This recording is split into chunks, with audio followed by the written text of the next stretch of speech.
Wasiu ti fẹ́ padà sẹ́wọ̀n tó ti wá o, fóònù ló tún lọ jí lọ́ṣogbo. Ọmọkùnrin ẹni ogójì ọdún kan Rufai Wasiu ní ọwọ́ àwọn Àmọ̀tẹ́kùn nípínlẹ̀ Ọ̀ṣun ti tẹ̀ lórí ẹ̀sùn olè jíjà. Oṣù Kejìlá ọdún tó kọjá ìyẹn 2022 ni Wasiu ti ẹ̀wọ̀n ìlú Iléṣà nípínlẹ̀ Ọ̀ṣun dé gẹ́gẹ́ bí a ṣe gbọ́, ṣùgbọ́n dípò kó ronúpìwàdà iṣẹ́ olè ló tún lọ mú lọ́kùnkúndùn. Ọjọ́ ti pẹ́ tí àwọn èèyàn agbègbè Òkè-Baálẹ̀ nílùú Òṣogbo ti máa ń sọ pé olè kan ń dà wọ́n láàmú, wọ́n sì lọ́ọ́ fi ọ̀rọ̀ náà tó àwọn Àmọ̀tẹ́kùn létí. Ṣèbí ọjọ́ gbogbo ni ti olè, ọjọ́ kan báyìí òun ni ti Ọlọ́run.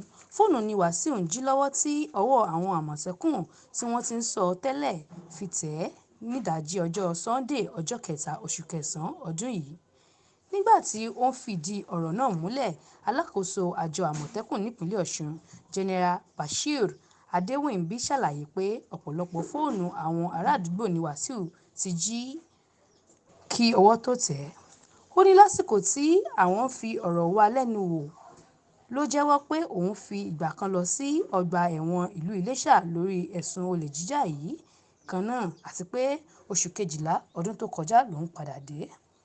Adéwìnbí sọ síwájú pé àwọn ti fa ọkùnrin afurasí náà lé àwọn ọlọ́pàá lọ́wọ́ fún ẹ̀kúnrẹ́rẹ́ ìwádìí lẹ́yìn èyí tí ìrètí sì wà pé yóò fojú ba kóòtù.